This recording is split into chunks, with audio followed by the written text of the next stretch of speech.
Hi, I'm Little Emitters, and welcome to my podcast. Today I have Kamryn with me. I am so excited to have a conversation with her. She is a college student at James River College. So, yeah, let's get into it. So, Kamryn, tell us about yourself.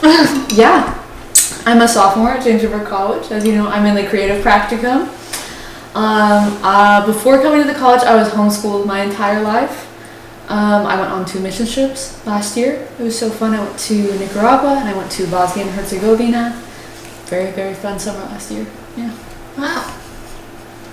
Cool. Stop! Your energy doesn't fly! I'm getting nervous now. Jenny was so collected and calm. It's making me calm and collected. Okay. I'm going to make bloopers and just like that. That and dabbing. Yeah.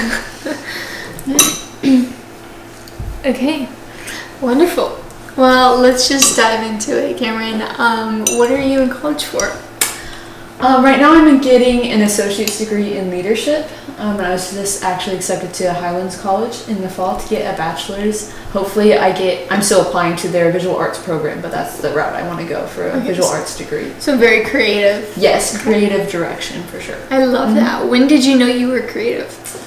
I've always grown up like drawing. I never touched a camera before I was in college, actually. I didn't even do like iPhone photography or anything.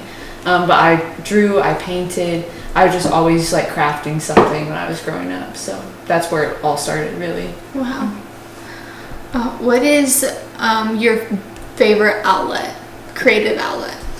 That's such a good question. I would say my favorite outlet would be like watercolor painting. Okay, I haven't had as much time like in the 2 years of James River College to like focus on that and do that. But I really love like drawing and painting, especially watercolors. They're a lot of fun. Yeah. Love it. Love it. What is one lie that you have been believing about yourself that you either no longer believe or like working through? Yeah, this is actually something that I worked through like most of my life. I had really, really bad anxiety, so I was just like, it was a lie. Like, I was always shy.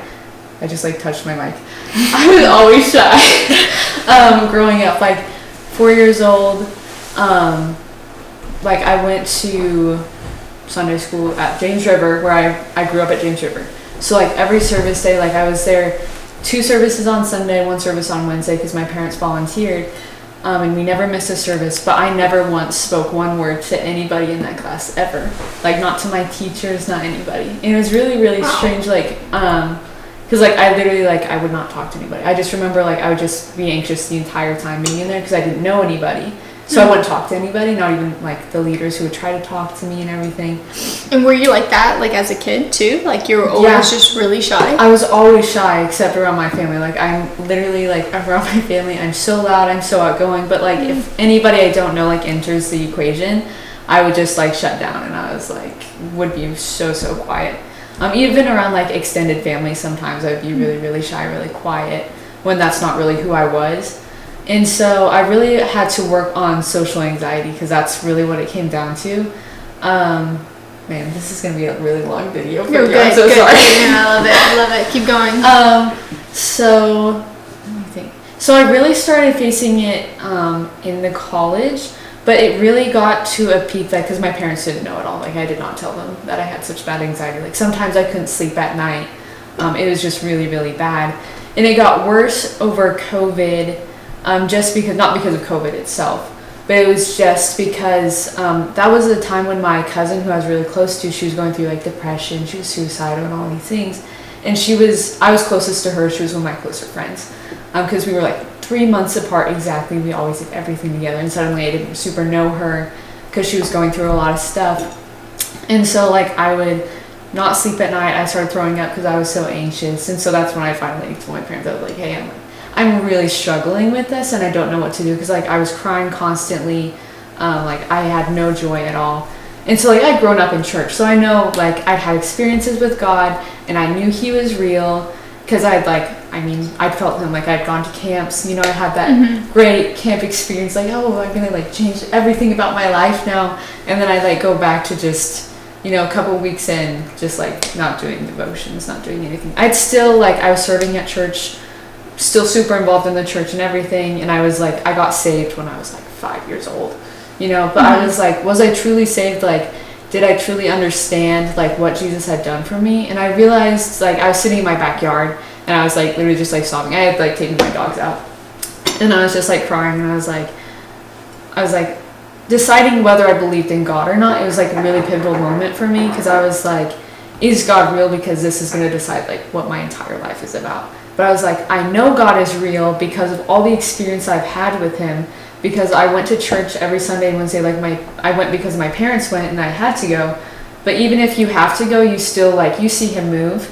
And like in all those services, you know, like he'd spoken words to me, you know, people would come up to me and talk to me about God. And so I knew that I believed in him. So I was like, okay, like I just have to make that public declaration again, because I really felt like that was the way out. Because like I was going to like, I went to a counseling session for my anxiety and everything. And honestly, I was like a huge mess.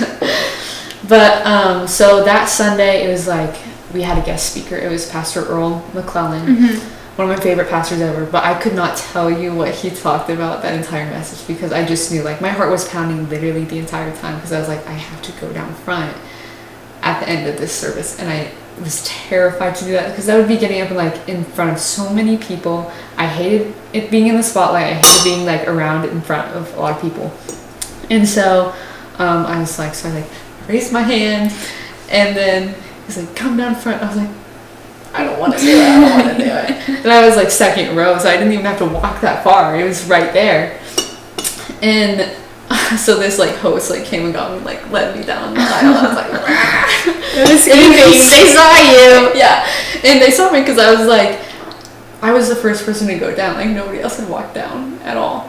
And I was like, oh my gosh, this is so embarrassing. But I was like, I know this is what I have to do. Like nobody's thinking bad of me or anything. And then 2 more people came down after me, so there was like 3 of us up there. I was like, yes, yay God. And so then that was my sophomore year, senior year. No, I think it was my sophomore year. All of that happened. All of it changed. My cousin's healed, depression, all good. She's saved, everything. But next, oh yeah, I went to summer camp. So I'd been baptized when I was 8, but I was like, I really felt like I want to be baptized again when I fully know what I'm actually doing, because I felt like, I mean, you do it because you're like, a swimming pool, yay, get to get dunked on. Yeah. Like, it's fun, like I did it with my friend. But that year at camp, I did it with 2 of my other friends. We got baptized together, and like it was truly like a life-changing experience when you actually know like what you're doing. I'm not saying like everybody has to do that, but that's just right, what I personally like was convicted. I was like, I need to do this, because it was just more of like, I finally understand what salvation is, and I finally understand how much I need it. And then I was like, I finally understand also like how much an open heaven can change your life, which is what baptism gives you.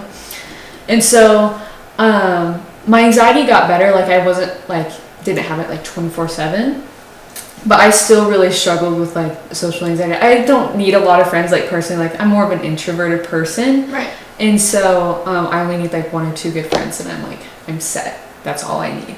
Yeah. But one of my best friends, who like since childhood, she ended up moving to North Dakota. Like she was gone when I was having this anxiety attack and everything. So it was like 2 or 3 years.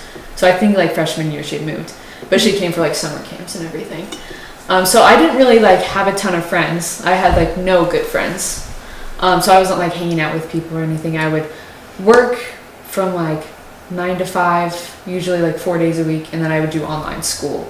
And so that was like my life. I would work, I did school, take care of my dogs, be with my family. That's it, you know?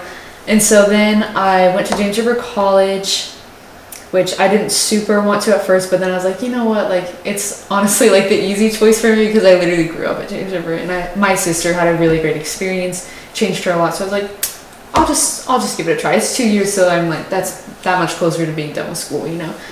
So I went. And like, I struggled so much with social anxiety, because I did not know anybody in the college. Because originally my best friend who had moved to North Dakota, she was going to come with me, and then she ended up not going. So I was like, oh my gosh, I'm going to go on this like like not knowing like literally anybody in the college. So I was like, I started off like I was so quiet, so introverted, didn't talk to a lot of people. But my roommate, Esther Wells, is like literally like the most extroverted person ever. She like loves hanging out with people. So we always had people at our apartment. So then because she would never leave me out, so then I was automatically in this like certain friend group, and I was like, it was so many people. It was like a huge friend group, and I was like, I'd never been in a big friend group. So I was like, oh my gosh, like this is like this, like I had panic attacks like every time they came over. They came over like every night. So I just sit there quietly. So I was like, I like to observe people, and they knew I was quieter because I'd grown up with a lot of them through James River, but we'd never talked ever once in our lives. And so it was like really, really different, you know? And so then I would start hanging out with this girl, Autumn. So whenever people came over to my apartment, I'd go down to her apartment and we would hang out because we were really close friends. And so then we went to a Circuit Riders event. I think it was their Carry the Love tour event. Or it might have been the only women's one. I can't remember. I think it was a Carry the Love event. But like we got there and like this Circuit Rider girl, her name was Emma, I think. She like came over right away and she's like, you girls just look so cool, so I wanted to talk to you. And I was like, oh, that's okay, like cool. But she just like focused like solely on me and just started bombarding me like with questions. She was like, you just seem like so cool, you have this cool like energy, and like, not, she didn't say energy, but you know, like cool vibe. Yeah, right. Because we don't believe in energy stuff, you know, we're Christians. But so I was like, oh, like that's kind of weird, like I was like, okay, like, why is she obsessed with me low-key? Yeah, what is like kind of creepy. Yeah. But if she was doing it in a way that I was like, wow, she's like really seeing me and not like, she doesn't feel obligated to talk to me. She wants to talk to me, which is how I viewed a lot of the way. So like when people come up to me, it's like they just feel obligated to talk to me. Like, because whenever I'd be in youth or whatever, growing up, you know, like a youth leader will come and talk to you, but it's just because they have to, and that's their job. And I was like, they don't legitimately want to be talking to me and having this conversation. So I wouldn't ever really like super give them a lot because I was really quiet. So then they would eventually leave and I'd sit by myself every Sunday, every Wednesday. But where was I going with this? She legitimately would talk to me, is what I was trying to say. Mm-hmm. And so then later that night, she ended up like prophesying over me that like, I can't remember if I told her about my anxiety, or I don't think I had told her anything about myself really. No, I had. She asked me like my entire life story and just got it out of me, you know. And so then she was like, I really feel like, you know, it's, I don't know when, and I have this all written down somewhere. I just need to find it. It's in one of my old notebooks. But it's something that stuck with me. She was like, you've been dealing with this for so long, but God says that he's going to heal you, and it's going to be like in a snap of a finger. Like, you've been waiting for so long, it's just going to be different all of a sudden. I was like, oh, like, period, yes. Like, I received that. Right. That'd be so cool. Like, yes, God. And so then I went to another Circuit Riders thing, and this was the only women's one, I believe. So then this other lady came and prayed over me. She didn't talk to me at all. Like, she didn't know me. But she just started like prophesying over me, like almost the same thing, you know, that I'd be set free. Which was another unique thing that like Emma had said at the very first, she's the one who prophesied over me first at the Circuit Riders thing. She was like, I really feel like God is also like equipping you, you're like anointed to set others free from anxiety. And she's like, I feel like especially men, I don't know why that's important, but especially men. And like low-key, like I had such a fear of like men in general. Like nothing had ever happened to me, but I was like, I don't talk to men. They're like, I don't understand how they think. And I like to think through like conversations in my head before I have a conversation, so then I feel more prepared. I don't do that anymore, guys. Don't worry. But that's how I used to operate. And I didn't know how like men thought. So I was like, I never had a guy friend ever in my life. I never had a boyfriend. I was like, I don't want one. I don't want to talk to them. I don't want them to talk to me. Like, just stay away. I'll just keep it all women around me and I'll be good. But I was like, oh, like, that's kind of weird of me to say. Like, okay, sure, yeah, whatever. And so then, fast forward to last summer, actually. So I went to Nicaragua in May, and that was like a kind of difficult trip for me because there were already like, So there was a group of older people, and then there was a group of college girls who were all sophomores and I was a freshman. And so like they all knew each other, and it was just me in the middle. Mm-hmm. And so it was like, it was a very interesting trip to where like our leader ended up having to leave because like his wife was like in the hospital in the US. So then we had like our side leader, like our main leader, and like Paul was great, he was great, but it was just like But chaotic a little yeah, bit. a little bit. And also it was like there was no chemistry with our team. Like nobody was trying to be like united team. Like we still did so many good things there, but I was like kind of caught in the middle, like because the older group, I ended up hanging out with the older people more than the younger girls because they were more of like a set group, you know, Right. like not that they Okay. didn't include me, but it just felt It felt awkward if cliquey, yeah. yeah. They would try and include me sometimes, but you know I just felt more was like, You're like, you oh, guys all know each other, I'll hang and out I with don't my know new you. grandparents over here. Yeah. It's better. And I bunked with all the younger girls, like they all bunked together. So then there wasn't another bed, so I bunked with the older ladies, which was great. I met some great people there. So, but why was I telling that story? Nicaragua, things changed. Nicaragua. Yeah. So then I was just like, you know, like I would think about all those prophecies about like you're gonna get set free, and I'd been praying and praying and praying for like years, literally years. I was like, I'd love to be set free from anxiety. I'd love to have so many friends and like be able to talk to anybody, but I was like, it's just like not happening. And I was like so quiet on that trip, like nobody knew I was like an outgoing person, which I'm like very introverted, but I can be very, very outgoing. And I was not outgoing at all on that trip at all. Because also it was like my first time like out of the country, like without my parents, so I was like nervous. Yeah. You know, I was gone over my birthday. I was like, I'm not celebrating my birthday with like anybody that like truly like loves me, you know, like I'm not seeing any of my family. I had like no internet, so I couldn't like text anybody, so that really sucked. Yeah. But then I did all 5 kids camps with my church, James River, and so that was like the entire month of June. So I'd been gone for like a week, and then I was at home for like a couple weeks, and then I left for camp, and so then I was gone almost the entire month of June. From my family, which I'm very, very close to my family. Sorry, I'm talking so long. Yeah. Keep going. But so I'd see them like on weekends, and then I'd have to leave again for the next camp because I was doing social media, so I was so excited. Like I was living the dream life, you know, at a camp doing social media for free, but it was still fun. Yeah, you know? yeah, it is getting fun. food, Your it was camps great. are fun. So then like most of the camp, like I made some good new friends, but most of the time I was like by myself because I had this one job and nobody was there to help me. Right. So I was like by myself, like filming, then I'd run back, like charge my phone, like editing really fast. You know, I wasn't required to go to any of the meetings, so I was like making reels and finding all these new inspiration stuff. So I was mostly like by myself, which I was having a blast, but I was like, man, I kind of imagined summer being more fun, you know? And so then I was at like the last kids camp. No, it was like the second to last kids camp. And so like my mom called me as I think it was like one of the off days where there were no campers, but they would come in the next day. But I was just staying there the night because I'd have to come there anyway. But she called me and she was like, hey, there's like a trip going to Bosnia and Herzegovina and they're leaving in like 2 weeks.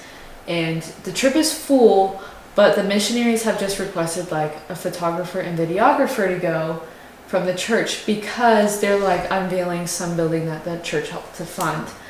And so they were like requesting for a photographer, videographer to go. And she's like, there's this one lady who's interested, but she only does photography, but we can go ask her. But she's like, I talked to Pastor Kurt, who's like head of missions and everything. And she's like, I could ask my daughter, because my mom is the missions coordinator. So this is how she like organizes all the trips, communicates with missionaries, everything. She's like, but Pastor Kurt was like, I'd rather your daughter go over her because she knows the CT brand. Like she's in the creative practicum. She understands like what we look for. She understands how to shoot and everything. And she was like, so the church, like it will be fully funded. You just have to say yes because you're doing work for us.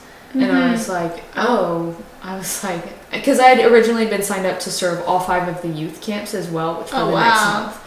And because I was going to try to do all 10.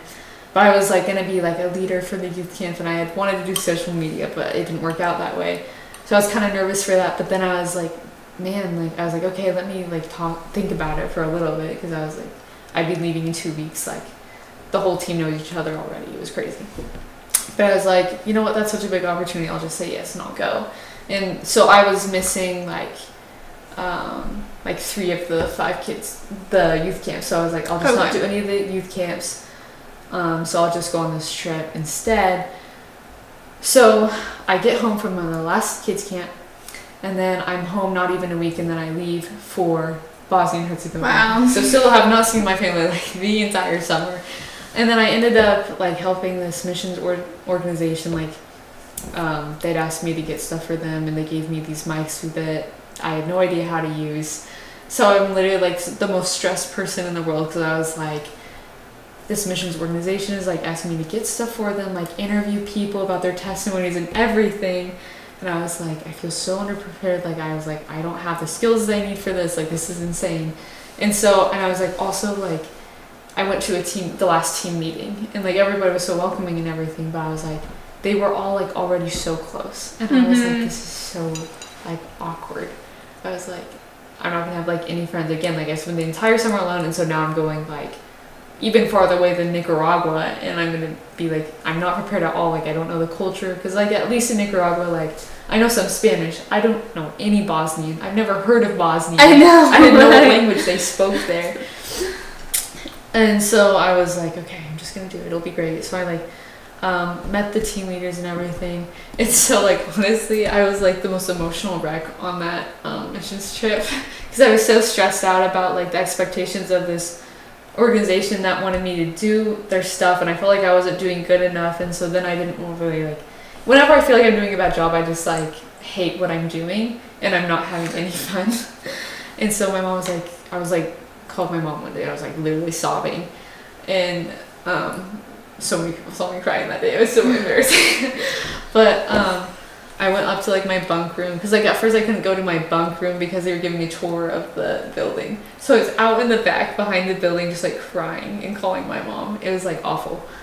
But so I went up to my bunk room, and I was just like crying in my bed. And so my trip leader, preface before this, they were very like I love them so much. They literally changed my life. I'm a very unemotional like person, where like I don't listen to my emotions, and I don't like to show my emotions to people. Like if I need to cry, I'll cry later when I'm by myself if I need to. But even then I try not to, because I'm like, I don't need to cry. I'm stronger than that, you know? And so the very first night we got to Bosnia, it was like literally the most tiring day. We'd gotten off the plane, and we'd given like a tour of the city and a history lesson about Bosnia, because it was our one free day, but we were all so tired. Like it was just like the longest day ever. So we're all just exhausted, but we get to the hotel, and we're like, okay, we're gonna do a debrief of the day. So we go in there, and our trip leader's like, okay, so we're all gonna go around, we're gonna share one good emotion and one bad emotion that we felt today, and they kind of explained those. And I was like, excuse me, like, why are we doing that? I was like, this is so weird. I was like, I literally wanted to run out of that room. I was like, I don't talk about my emotions to anybody ever. I hide my emotions, and I don't do that. And so they got to me, and I was like, okay. So I was kind of like, I mean, I was tired because it'd been a long day, and I was kind of frustrated because we had to like be standing up for the rest of the day. Like they were trying to get us to like stop our jet lag, but it was just like an icebreaker, but yeah. And they've been trying to keep us going throughout the day, because we got there like in the middle of the day, but in the US it was like in the middle of the night, so we were like just exhausted. It was terrible jet lag. But I was like, I went to bed that night. I was like, that was so weird. But I was like, honestly, like it was kind of nice, like talking about my emotions. Like, okay, kind of helped me process the day. Okay. And so then I was like journaling that night, and journaling helps me so much. I still journal.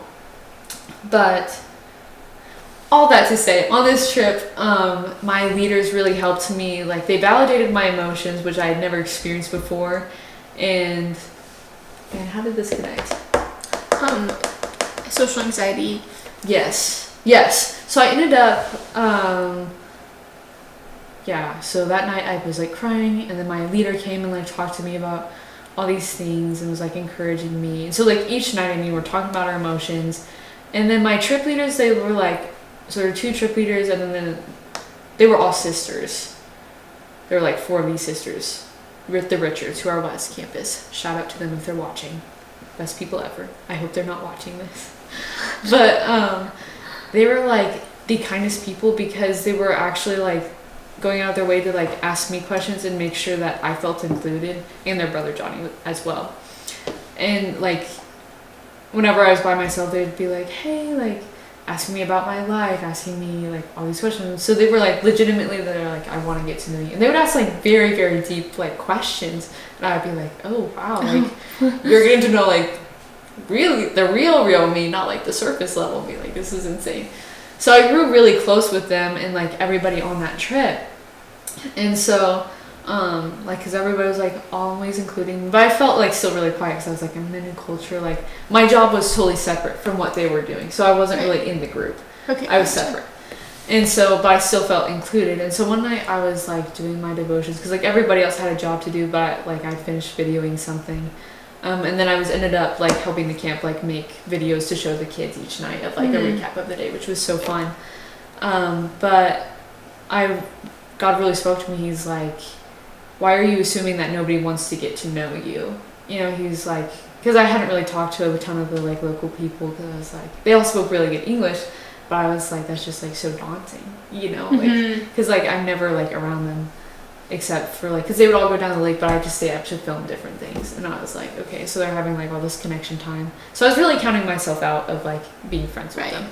And God was like, why are you doing that? Like, why do you think that your testimony can't help them? Because I was like, even though I hadn't been healed of anxiety yet, I knew that he was still working in me, and I come so far, you know. And so I went up there was like an outdoor cafe area, and there was this one girl, Miha, and she was like around my age. She might have been a little bit older than me, but so I sat down at the like on one of the stools, and I was like just started a conversation with her. And so I asked her a testimony, she asked me mine, we just like started talking, and it was great.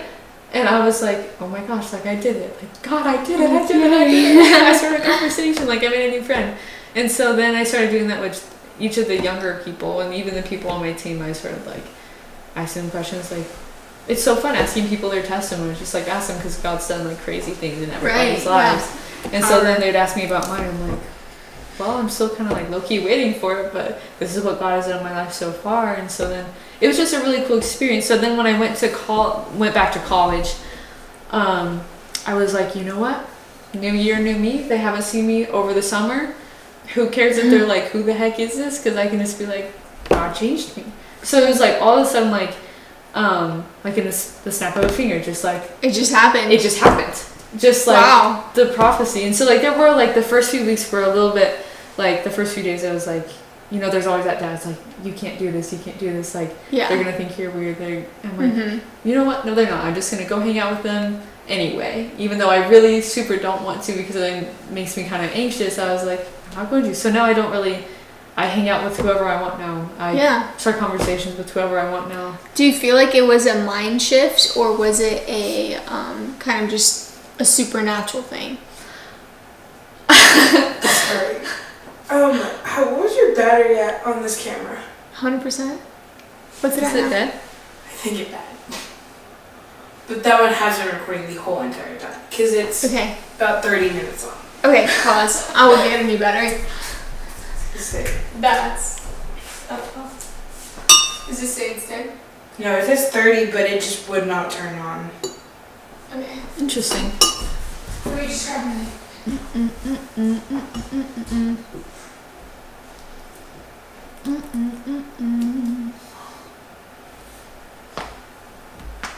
Is it on now? I'm trying to see at what time it stopped, because I might have been recording the whole thing. It's okay. Wait, this is why we have 2 cameras. It stopped at 15 minutes, like halfway. Okay. That's weird. I've never had to do that. Straight up.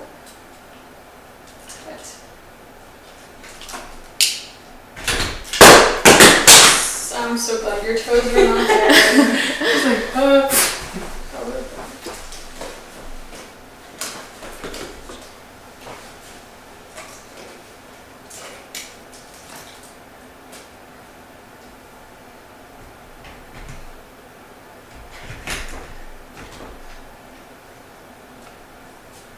guess the question, would you feel like it was a mental shift or maybe like a supernatural, like overnight, like who is this? Like what do you think? Yeah, I think honestly it was slowly both. So mostly it was like a supernatural shift, honestly, because I think God really, really touched me in a moment. But it was also like a slow process of him showing me that the way I was thinking was incorrect. Gotcha. And I literally thought that my entire life. And I don't think there was anything natural about that because I had never been taught any of that. You know, because like my parents always encouraged me to like go talk to people, go have fun. But I was like, I couldn't get myself to do it because I always had such severe anxiety. And it does like, anxiety does sometimes run in my family. Like there's certain people that do deal with it, but not to the degree that I did. And I don't feel like, I honestly like, it was one of the most like supernatural attacks like I'd ever been under. Cause like I was, at my worst point, which was like 2021, I was like, literally could not feel happy at all. Could not feel any emotion other than sadness. Like I could not stop crying. I could not eat anything because I just kept throwing up because I was so anxious. I couldn't sleep, so I was like literally like sleep deprived. And I was like, this is the worst time ever, you know? And my parents had no idea what to do because like I couldn't sleep in my room. Like I would not sleep in my room. I slept on the couch in the living room and one of my parents would sleep with me. I was like 16 or 17. Oh wow. And so I was like, literally I was scared to be alone.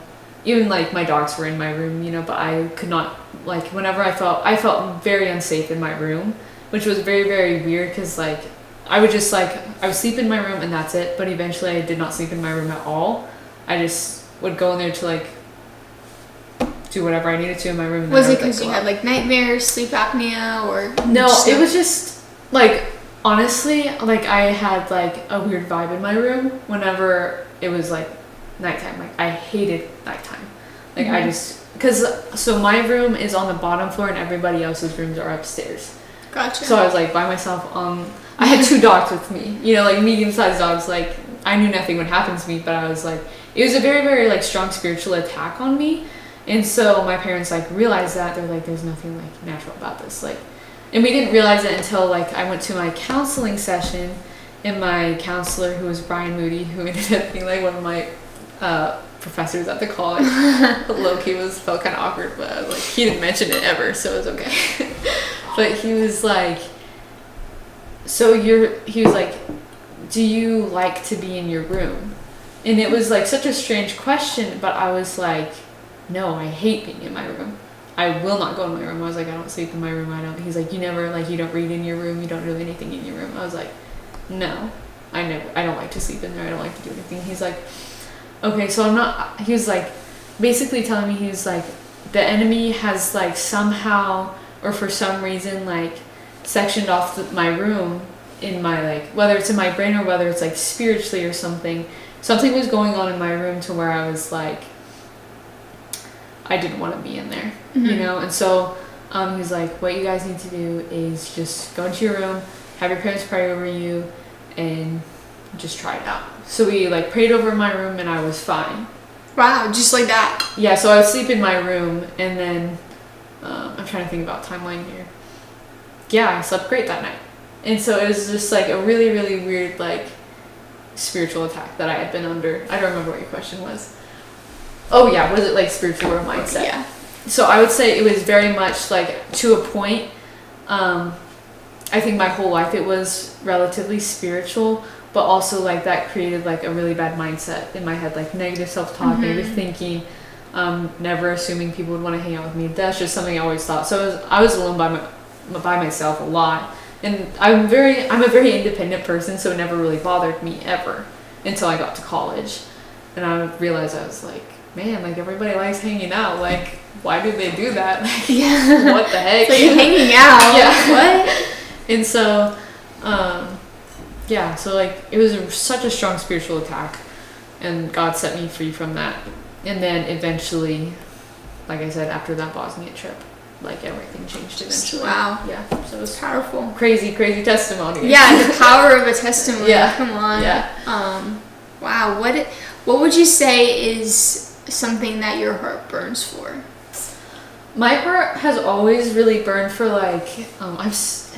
a huge, like, really, really big empathetic person. Mm-hmm. And so I always, like, root for the underdogs. Like, those who, like, are left out or who are, like, you can tell, like, others won't say it, but they're looked down upon. And, like, you can really tell, you know, like, if what people think about them.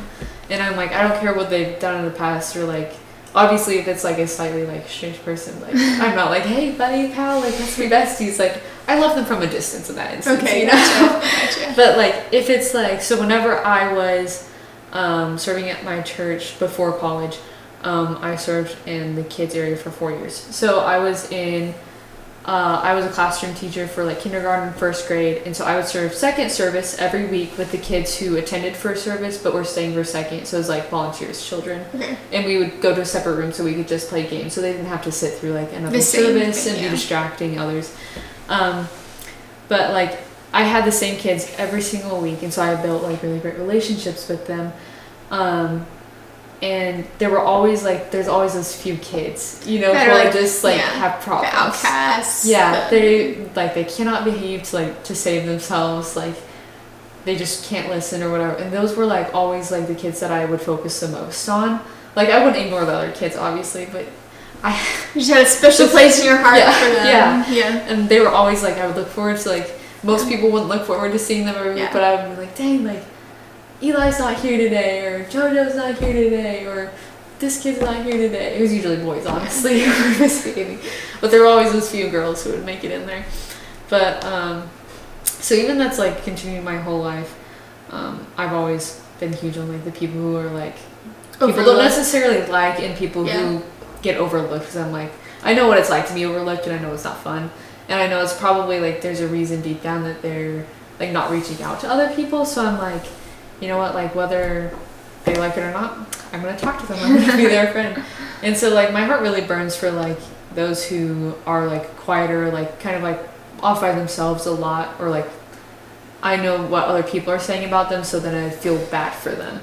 So it's really like, I'm very, very empathetic. Gotcha. Yeah. So what is your message to people watching you right now? My message... Sorry. It's a good question. That's it's one of my pageant questions. I have to practice. Yeah. I practice this every weekend, every single week. I'm like, I'm literally so bad at answering this question. What is my message to? It's hard to like think of something and then like let it like for me, I like have everything in my brain, but like to actually like speak it out, verbalize. Yeah. Okay. Yeah. So.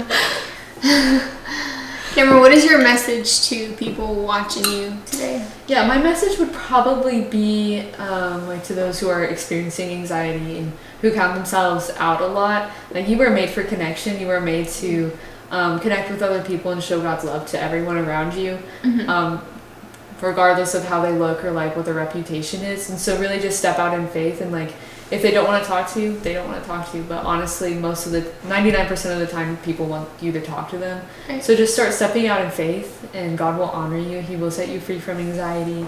You know, like reach out to those around you. Don't like the way I think anxiety like really builds is if you don't tell anybody about it. You know, if you don't tell people how you're struggling, they're not going to be able to pray for you. And prayer changes literally everything. So for me, like nobody knew I was struggling with anxiety, and it's not something I prayed about, because I was like, this is just how most people live. I just kind of assumed everybody experienced it. But I came to a point where I was like, nobody else like experiences this? Like, like I don't know if it was like during a message or something, but I was just like, oh my gosh, like I need to be set free from this. But you know, you're not made to live in anxiety. You're not made to live alone. You're really made to have friends, have people that you reach out to, and you're made to like pray, and things will change. Wow. How has your life changed since overcoming anxiety? Yeah. So now, I would say like, I mean, I hang out with people like a lot of the time, and it's something that I look forward to. Like, it used to be something that I did not super look forward to. I was like just felt obligated to hang out with people, but now I really like reach out to people and like, hey, you want to like hang out? Like, do you want to like if I find people in my apartment, I'm like, that's great.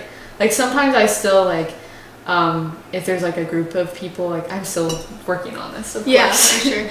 But if there's like a set group of people who are like all friends, and like I'm friends with like everybody in the college because it's a small college, you know everybody, you talk to everybody, you know. But if it's a set group of people, I kind of like will either leave or just like sit in the corner and go in my room. So I've been trying to work on that as well, but I don't remember your question. How has it impacted you? Oh, Like, yes. how has your life changed? So now I would say like I'm a lot more confident in myself Mm-hmm. because I really made sure to change like my thought process about myself as well. Yeah. And I was just starting like reaching out to people, like other people help you grow so much. You learn so much about yourself based on like the way you interact with people and the emotions you feel when you're with them and everything. So honestly, like my life is like completely different since I was healed of that. And yeah. Wow. Incredible.